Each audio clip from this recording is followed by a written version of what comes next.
This is honestly such a divisive film, and I'm not exactly sure why.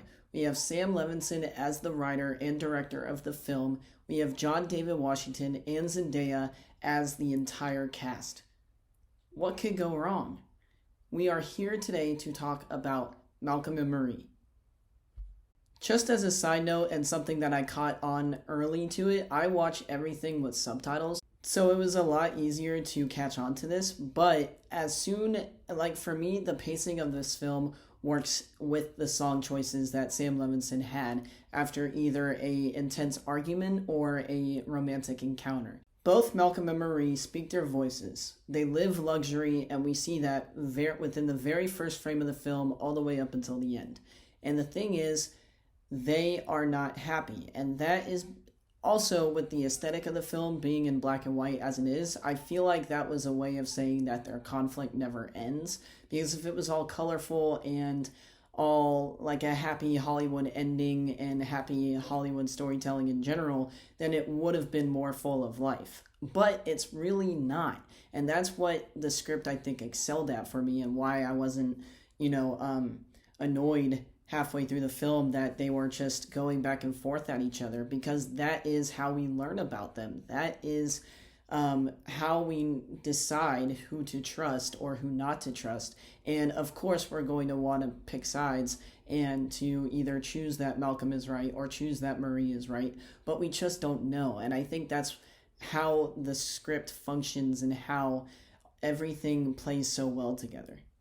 And I feel like I do say this a lot in my reviews, at least so far on this channel, but the tension really does, at least for me, we do see both sides, so we spend so much time with both characters, which that I say, but it's more because of the location. And so now we get to spend a lot of time with the characters and when they are separated, but we also get to spend time outside of the home and inside of the home. Since it is one location, it is very important to the overall conflict.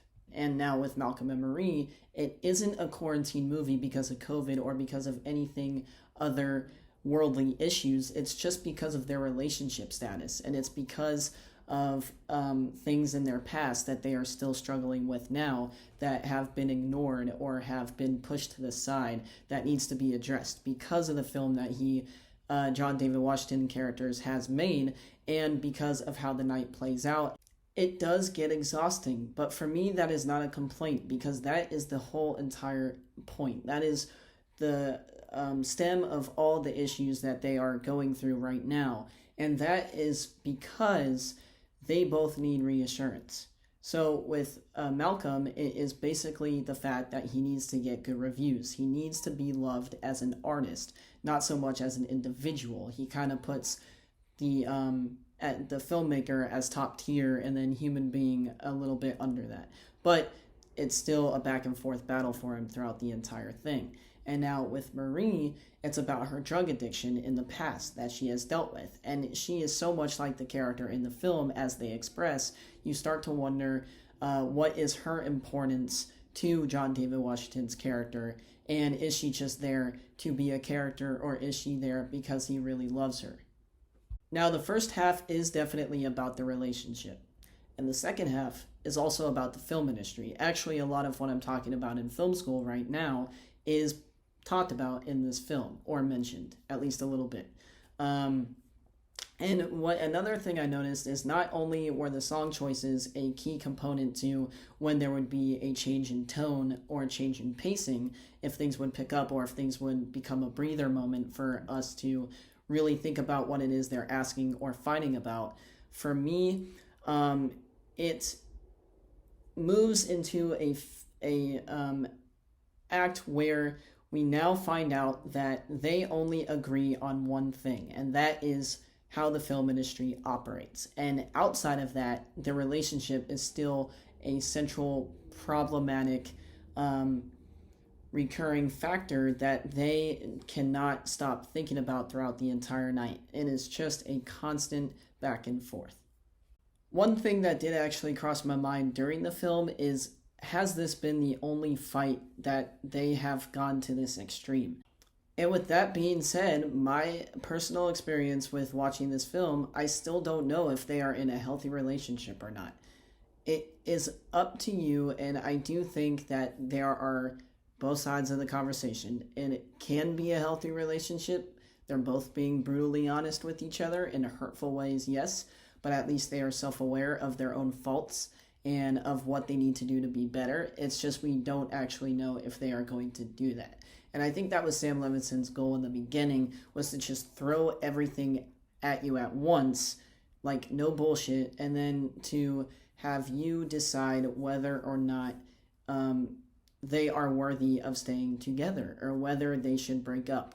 And with that in mind, it just made the movie more impactful towards me, and I was emotionally charged throughout the whole thing. And I understood what John David Washington was upset about, and I understood Zendaya's side of things as well. And I just feel like if it wasn't an argument and if it was more of a actual conversation, then nothing would have been said substantially to change their opinions about each other or about why it is that they are in the relationship. So at the end of the film, it's finally a chance to close your eyes, to rest, to kind of take in everything that was being said or screamed at.